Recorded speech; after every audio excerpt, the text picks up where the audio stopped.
মানুষের দল। হত্যা কল ও দেখাচ্ছি, গলা থেকে তলা অব্দি পুরো চিড়ে নেব। খোলা কল, কল বলছে। একদম চাপ চাপ। তো বেশি কথা নয়, যদি বেশি কথা বলিস না চাপকে পুরো সোজা করে দেবো। কিন্তু তোকে না, তোর বউকে।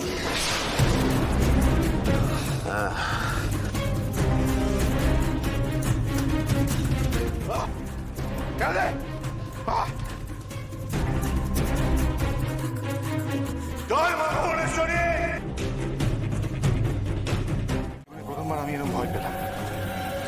আসলে এত বড় কলকাতা শহর, আমার তো কোনো ধারণা ছিল না। আমি ভাবছি তোমায় কোথায় খুঁজে পাবো, একদম দিশাহারা হয়ে পড়েছিলাম জানো।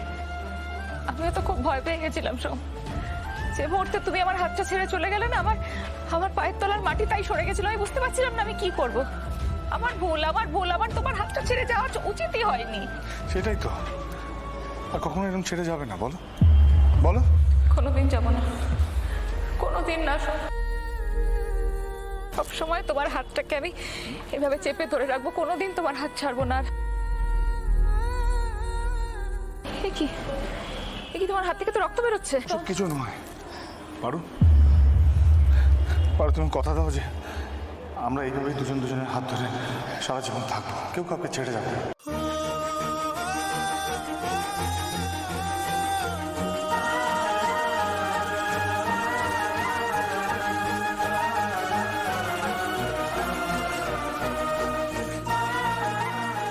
কথা দিচ্ছে সোম, কোনোদিন তোমার হাত ছেড়ে আমি যাবো না।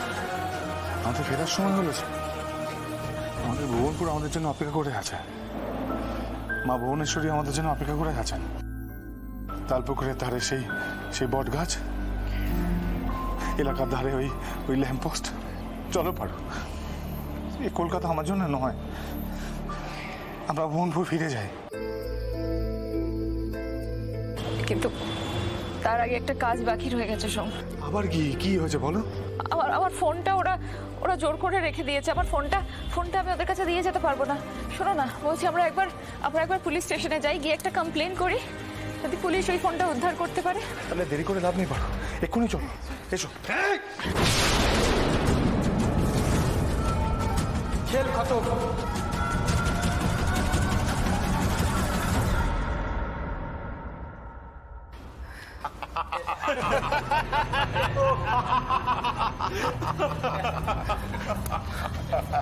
কি চাই তোর? জীবন। ঠিক আছে, তাই হবে। তার আগে আমার স্ত্রীকে এখান থেকে যেতে দিতে হবে। ওর গায়ে যেন কোনো আঁচ না আসে। তারপর তোমরা আমার সাথে যা খুশি তাই করো।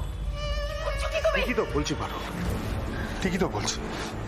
আমাদের মধ্যে একজনকে বাঁচতে হবে। হ্যাঁ হবে, ওই ভুবনপুরের জন্য, ভুবনপুরের সবকটা মানুষের জন্য, আমাদের নিজেদের পরিবারের জন্য, আমার 4টে বোনের জন্য, বাবার জন্য, লক্ষ্মী মায়ের জন্য, পলাশের জন্য। হ্যাঁ পারো, তোমার নিজের জন্য। না না, তোমার কিছু হয়ে গেলে আমি বাঁচবো কি করে বলো তো?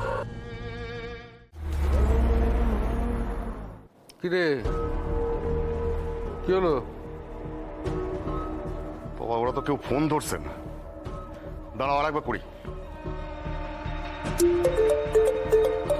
ছোট সাহেব, ধরো ফোনটা, ধরো।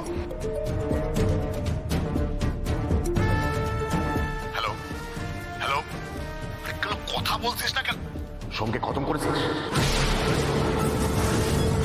দেখ তোদেরকে কিন্তু আমি করে নগদ টাকা অ্যাডভান্স দিয়েছি। হ্যাঁ, কলকাতায় বসে যদি ভাবিস যে ওই টাকাগুলো হজম করে যাবি তাহলে কিন্তু ভুল ভাবছিস।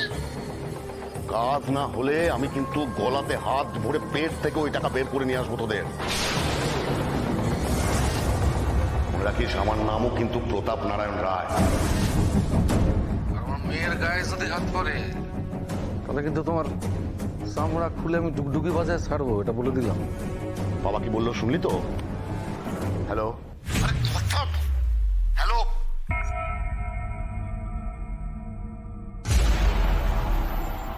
বাবা আর দাদা এতটা নিচে নেমে গেছে, এতটা নিচে। ছি ছি ছি ছি ছি। একবার আমি ভুবনপুর যাই শোন, একবার আমি ভুবনপুর যাই, তখন আমি ওদেরকে বুঝিয়ে দেবো যে ওরা যদি কোনো ওল হয় না, আমিও বাধাতে তুলি। পরে হবে পার্বতী, এখন এখানে দাঁড়িয়ে থাকা নিরাপদ নয়, তুমি চলো এখান থেকে। তার আগে এই নাম্বার থেকে লোকাল পুলিশ স্টেশনে একটা ফোন করে দিই। পুলিশ স্টেশনের নাম্বারটা আমি মুখস্থ করে রেখেছি। দিলাম। করো।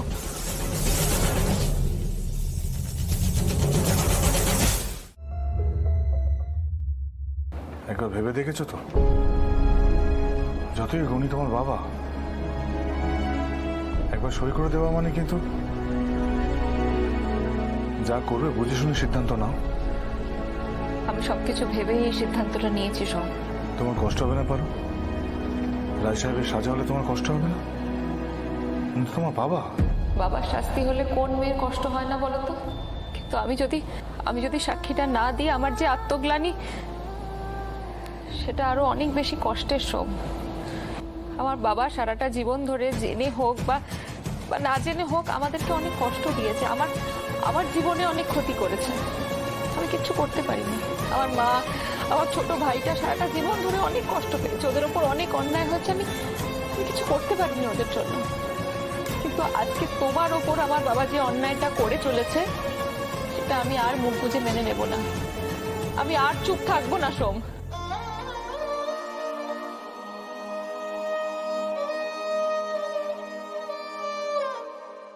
তুমি যেমন বললে তোমার বাবা জেনে হোক না জেনে হোক তোমার জীবনে অনেক ক্ষতি করেছেন, তুমি ঠিক তেমনি পারো জেনে হোক বা না জেনে হোক আমার ভালোবেসে ফেলেছ। নাহলে আমার জন্য এভাবে নিজের বাবার বিরুদ্ধে সাক্ষী দিতে পারতে না তুমি।